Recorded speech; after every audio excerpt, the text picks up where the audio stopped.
Guyyaa sadiin badhaasa qarshii 1,000 qabannee gara keessanitti dhufnee jirra. Haala kamiin badhaasa kanarratti hirmaachuu dandeessu? Kabajamoo hordoftootaaf viidiyoo kanaa wanti kun carraadhaan miti hojjettanii kan argattanidha. Guyyaa sadiitti garuu nama qabxii olaanaa galmeessise qarshii 1,000 ni badhaasna. Weebsayitii haaraatu qabamee gara keessanitti dhufamaa jira. Baga bara 2022 kan faranjootaatiin isin ga'e jecha hojii haaraa bara haaraatti isiniif qabannee dhufnee jirra.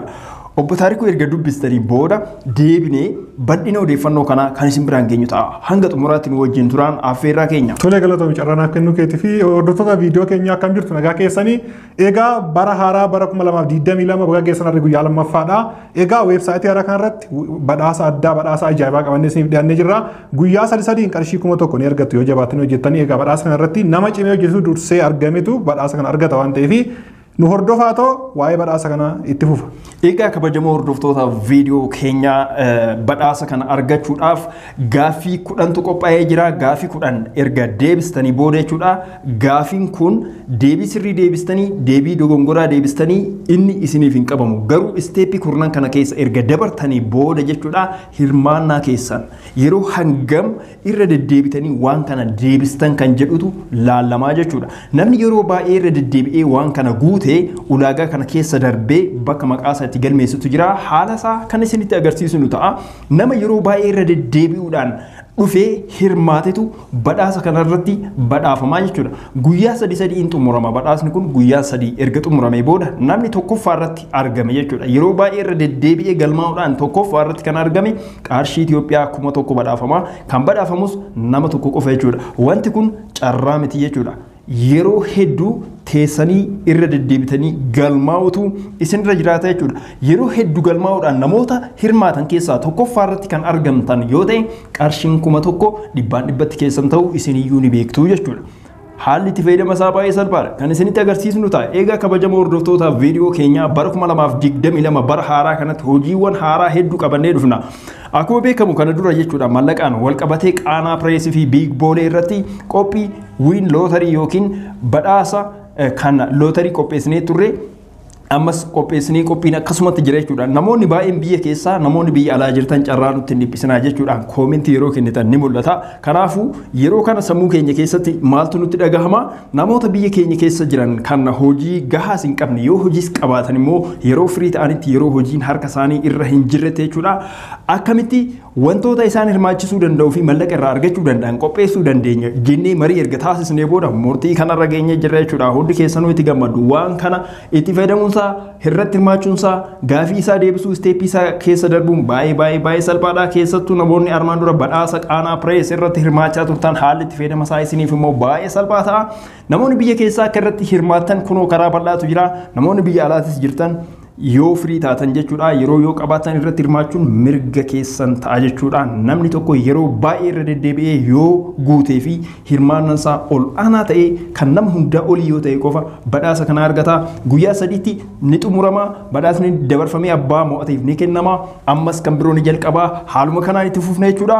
Viidiyoon isin har'a argaa jirtan kun kana booda badhaasa qopheessinuuf viidiyoo biraan hojjennu jechuudha. Viidiyoo kanarraa hubadhaati kana booda badhaasawwan kana irratti mallaqas dabalaa kan deemnu yoo ta'e kana gara sooshaal miidiyaa keenyaatiin isin beeksifna. Irratti hirmaadhaa isiniin jenna. Egaa wanti hafe jettu yoo jiraatte itti dabaliif. Tole badhaasni kun waan baay'ee nama dinqu al ta'u qofa miti ji'a keessatti xiqqaate yeroo 10 jechuudha. Maaliif guyyaa sadiin qophaa'aa waan ta'eef kanaafuu hamilee nama kenna guyyuma sadiin waan qophaa'uu fi kanaafuu jabaadhaa irratti hirmaadhaa isiniin jechuun barbaada. Akka badhaasa qaanaa pireessan yookiin immoo akka lootarii sana guyyaa 30 eeguun hin barbaachisu. Guyyuma sadiin qarshii isaanii argachuu danda'a waan ta'eef kanadha. Ittaan immoo siistamiin keenya abbaa badhaasa sana yeroo sanatti mo'ate siistamiin isinitti agarsiisa waan ta'eef yookiin nama Itoophiyaa jiru isinitti agarsiisa waan ta'eef achumarraa immoo liinkii booda isinitti agarsiisnuuni riizaaltii keessan amma akka galmooftan ilaaluu dandeessu waan ta'eef baay'ee salphaadhaan hordofaa. Garuma immoo akkaataa itti galmooftan akkaataa itti immoo gaaffii sana deebisanii hirmaattan isinitti agarsiisa waan ta'eef nu duukaa bu'aan affeerraa keenya yeroo gaarii. Okay, wanti hubachuun isinirra jiraatu kabajamoo hordoftootaaf viidiyoo keenya wanti kun carraa miti badhaasa miti jechuudha. Badhaasa osoo hin ta'in hojiidha. Nama irra caalaa ifaajje nama irra caalaa itti yaadee yeroo isaa dabarsee waan kanarratti hirmaatee fi qabxii ol aanaa galmeessisetu badhaafama. Kana waan carraadhaan isa jala darbuu miti yookiin waan carraadhaan argatu hin qabu jechuudha. Hojjetee waan argatudha kun hojii onlaayinii yaalii jalqaba irratti dhiyeessineedha. Qarshiin kun fuulduratti hirmaattonni yoo baay'ee ta'an fedhiin namootaa yoo ol ka'aa ta'e qarshiinis dabalamaan ni deemaa jechuudha. Kana beekuudhaan siiriyees ta'a irratti hirmaadhaan affeerra keenya haala itti fayyadamasaa kan isinitti agarsiisnu ta'a. Viidiyoo itti aanu keessatti ni argattu. Hanga xumuraatti nu wajjin tura. Hordoftoota viidiyoo keenya badhaasa kana irratti hirmaachuudhaaf steepiiwwan ani amma viidiyoo kana keessatti isinitti agarsiisu hordofuun dirqama keessan ta'a jechuudha. Steepiiwwan isaa hin ulfaatanii baay'ee salphaadha. Amma isinitti agarsiisa hanga xumuraatti ana wajjin ta'a. Jalqaba irratti viidiyoo kana irratti kanneen isinitti agarsiisu appilikeeshinii Opera Beta jedhamu fayyadameetan jechuudha. Isin Chrome fayyadamuu ni dandeessu yoosii browser akkasuma browseroota biroo yookiin appilikeeshinoota biroo kan intarneetii ittiin fayyadamtan fayyadamuu ni dandeessu. Akkuma kiyyaatti immoo fayyadamuu yoo barbaadan Opera Beta appilikeeshinii jedhamu kana isa kana fayyadamaati. Steep isaa ifaan ifatti isinitti agarsiisa. Hojii keessan jalqaba. Egaa jalqaba irratti appilikeeshinicha ni bantu.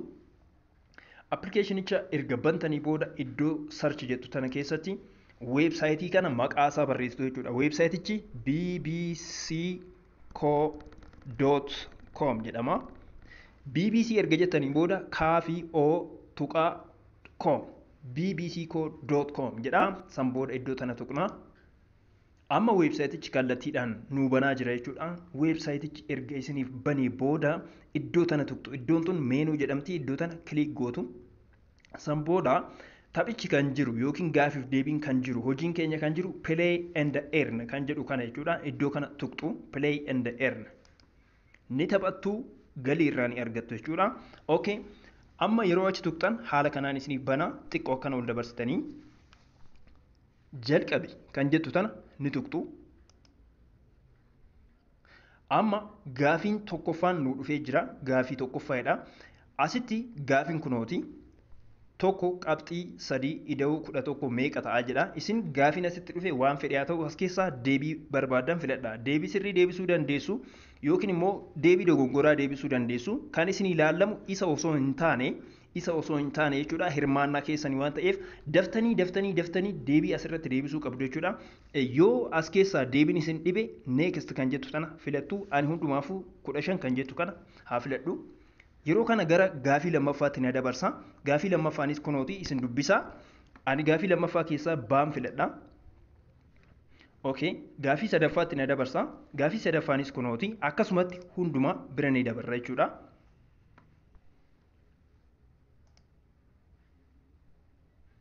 Gaafii shanaffaa geenyeerra. Deebiin isin deebistan sirrii ta'us sirrii ta'uu baatus qabxiin isinii qabamu kanaa miti jechuudha. Duubatti deebi'uu yoo barbaaddan fakkeenyaaf amma torbaffaarra jirra. Duubatti deebi'uu yoo barbaaddan akkana dhuftanii asin previous kan jettu kana yoo tuqxan jaffaatti isin deebisa. Fakkeenyaaf torbaffaarra kunoo jaffaatti nu deebisee jira. Gara fuulduraatti darbuu yoo barbaaddan immoo next jechuun ni dandeessu. Kunoo next as jira. Torbaffaa nu geessee jira jechuudha.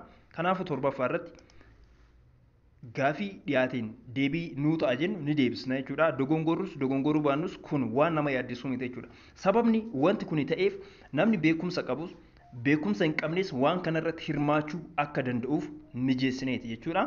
Kanaafuu amma gaafii saglaffaarra geenye jirra. Gara xumuraatti dhiyaannee jirra jechuudha. Gaafiin kunooti deebiin kanneen keessa jira. Kanaafuu kilik goona. Deebii sirrii ta'uu baate inni homaa rakkisaa miti jechuudha. Kan isinirraa eegamu wantoota kanneen kilik gochuu keessan jechuudha. Kanneen keessaa tokko filachuu keessan jechuudha. Okay, amma xumurree jirra. Gaafii kurnaffaa xumurree jirra. Xumura irratti wanti isin sirriitti beekuu qabdan maqaa keessan, lakkoofsa bilbilaa keessanii fi biyya amma keessa jirtan galmeessuudha jechuudha. Kanaafuu iddoo kana dhuftanii suuta jettanii erga dabarsitanii booda asitti maqaa keessan shimeemaan jedhee jira. Fakkeenyaaf aawutoo fide shimeemaan. Anama fakkeenyaaf shimeemaan jedheetiin barreessa. Qubee kana gonkumaa dogongoruu hin qabdan. Qubee garaagaraatis godhuu hin qabdan. Fakkeenyaaf yeroo tokko dheeressuu, yeroo tokko xiqqeessuu. Qubee kana yoo barbaaddan ispeelingii isaa jechuudha hundumaa xixiqqaa godha yookiin immoo hundumaayyuu gurguddaa godha. Fakkeenyaaf shimee jedha. Shimee kan jettu tan emman godha. Fakkeenyaaf gabaabsuudhaaf jechuudha. Yeroo hundumaa kan irra deddeebitanii barreessuu qabdan kanuma ta'uu qaba jechuudha. Ispeelingiin kun xixiqqaallee ta'uu hin qabu jechuudha. Yoo kanaan jalqabdan kanumaan gochuu qabdu jechuudha. Ispeelingii isaa martuu gurguddaa yoo ta'e kanuma wal fakkaachuu qaba jechuudha wanti isin asitti barreessitan. Itti aansee lakkoofsa bilbilaati. Lakkoofsa bilbilaa asitti barreessitu jechuudha. Kunoo iddoo kanatti lakkoofsa bilbilaa kan jedhu ni barreessitu. Akkuma qaanaa pirees irratti armaan dura beektan jechuudha. Namoota beektaniif duwwaa 9 41 66 11 34 kun lakkoofsa keenya baay'isawee asumaan nu bilbiluu ni dandeessu. Okay, kana ni guuttu. Biyya keessa jirtan Itoophiyaa kan jedhu fakkeenyaaf itti jechuu ni dandeessu. Itti yoo Saawudii taatan yoo biyya biroos taatan akkasuma jechuu ni dandeessu. Amma xumuruudhaaf submit kan jedhu tuquudha jechuudha. Kan nuuf submit goona. Submit. Amma galmoofnee jirra kabajamtoota. Amma galmoofnee jirra jechuudha. Wanti amma isin gochuu qabdan qabxii keessan amma kan galmooftan kana laalachuu yoo barbaadan as tuquu ni dandeessu. Result bu'aa galmee keessanii jechuudha. Nan tuqa. Okay, yeroo kana kallattiidhaan dhaabanii jira. Sababni isaa opeeraa waan hin fayyadamuufi namoonni tokko tokko yookiin biraawuzaroonni tokko tokko isiniif banuu dhabuu danda'a. Fakkeenyaaf namoonni tokko tokko yeroo laaltan isinii banuu dhabuu danda'a kallattiidhaan. Iddoo kana iimeelii isin gaafata. Iimeelii yoo isin gaafata iimeelii keessanitti galchitu. Kanaafuu isiniif bana jechuudha. San booda kanaafuu yeroo kana asitti lakkoofsi kiyya ni dhufa. Kunoo duwwaa 941 lakkoofsan ani amma ittiin galmaa'edha jechuudha. Yeroon ani galmaa'e asitti fuula kana duratti jechuudha. Adada isin galmaa deemtaniin ni dhufa jechuudha. Amma wanti asitti dhufuu dideef daqiiqaa 5 hin turre jechuudha. Daqiiqaa 5 booda asitti dabalaa deemaa jechuudha. Kabajamtoota hordoftoota viidiyoo keenya daqiiqaa 5 booda load godhee asitti isinii fida. Kanaafuu isinirraa wanti eeggamu duubatti deebitanii jechuudha. Gara weebsayitii keessanii dhaqxanii daftanii ammallee marsaa lammaffaa galmaa'uu duubatti deebitanii BBC jettanii seentu jechuudha. Ammallee bbcco.com kunoo amma naa dhufeera saffisaan hin bana. Akkuma reefu meenuu bira naqaa. Itti aansee play and earn kan jettuun tuqaa. Kunoo akkuma reefutti hin dhaqee galmaa jechuudha. Kabajamtoota akkuma reefutti hin dhaqee galmaa jalqabeedha. Haala kanaan jechuudha kan isin galmooftan. Egaa kabajamoo hordoftoota viidiyoo keenya xumura irratti wanti isinitti agarsiisu jechuudha. Haaluma kanaan galmooftu. Namni qabxii ol aanaa galmeessise fakkeenyaaf namni qabxii ol aanaa galmeessise kun xumura irratti as dhuftanii ilaaluu dandeessu. Akkana baastanii namni qabxii olaanaa galmeessise waan kana Facebook irratti reefu beeksisnee waan turreef namni tokko qabxii 94 galmeessee jira jechuudha. Yeroo 94 irra deebi'ee galmaa'ee jira jechuudha namni kun jechuudha. Amma nuti reefu yeroon isinitti agarsiisu yeroo tokkoon galmaa'ee yeroo 94 namni galmaa'ee ni jira jechuudha. Kanaafuu namichi kun yeroo rafee namoonni biroo immoo isa bira darbuu danda'u jechuudha. Kanaafuu dorgommiidha waan ta'eef kun isin nama asitti qabxii olaanaa qabuun wal dorgomuu qabdu jechuudha. Namni sun kunoo asitti lakkoofsi bilbilaa isaa kunooti yeroon inni galmaa'e kunoo 94 jedha. Namni yeroo lama galmaa'ee jira yeroo tokko tokko kan galmaa'ee jiru akkanumatti jechuudha. Keessanis kan lakkaa'u asitti jechuudha. Qabxiin keessan akkanatti fuuldura lakkoofsa keessaniitti dhufa. Kunoo fuuldura lakkoofsa keessaniitti dhufa jechuudha. Kabajamoo hordoftoota viidiyoo keenya dorgommiin haala kanaan guyyaa 3 booda ni xumurama. Dorgommii birootu jalqabame jechuudha. Namni qabxii olaanaa galmeessise fakkeenyaaf osoo dorgommiin kun har'a xumuramee abbaan lakkoofsa kanaa qarshii 1000 badhaafama jechuudha. Abbaan lakkoofsa kanaa itti bilbilamee qarshii 1000 ni badhaafama jechuudha. Guyyaa 3 xumurama. Hirmaannaan keessan cimee itti fufuu qaba. Galatoomaa ulfaadhaa. Qophiin keenya kana fakkaata. Bye bye.